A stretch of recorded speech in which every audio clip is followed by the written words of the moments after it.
It's now been 5 races since Aston Martin now have picked up a point finish in Formula 1. That was a double point finish at Qatar.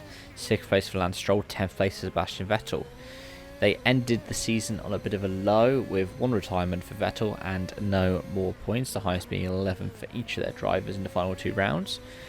And the start of this season hasn't really gone much better either.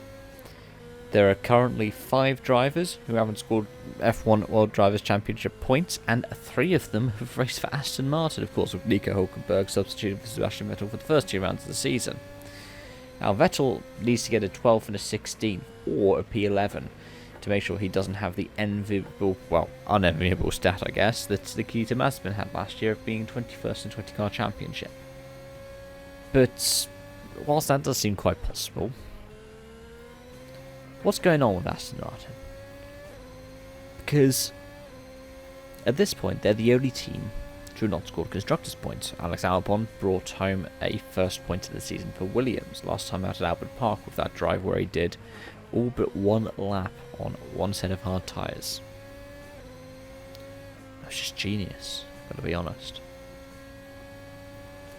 Also taking away a 2nd career point for Zhou Guanyu, who now has 10, 11, 11 as his finishing record for the season. But yeah, what else can we say?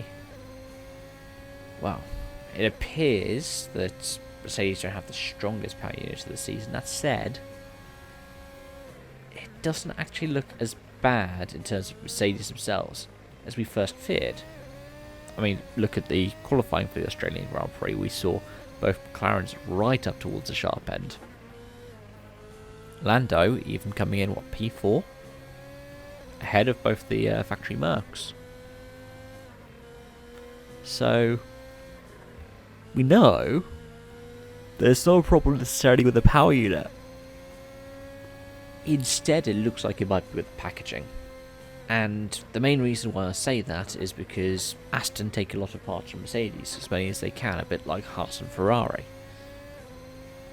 And where Mercedes suffer, Aston Martin suffer. We saw this last season when it looked like the lower rate cars were going to suffer more from the floor cutaway rule. And, well, Mercedes suffered, Aston arguably suffered more. And that could be the case this season. Because remember, McLaren's gone trick with its inverting the push rod and pull rod on the suspensions, switching which end of the car they're on.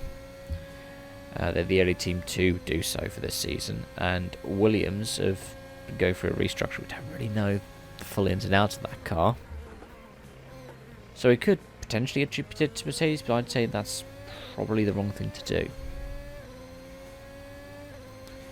I reckon it's going to be the Spanish Grand Prix when we start to see this turnaround, because Imola, as Ferrari have said, it's a sprint weekend, they're not going to do much.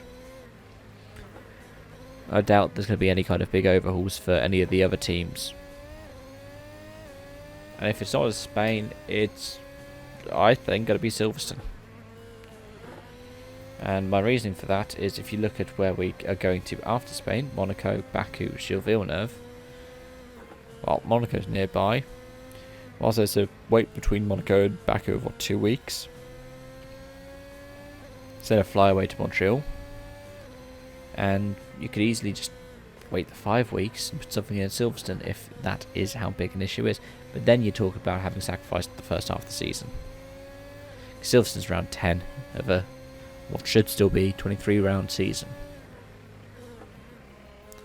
How dire is the issue? We don't know yet. But we are going to find out. And hopefully for the fans, drivers and the team,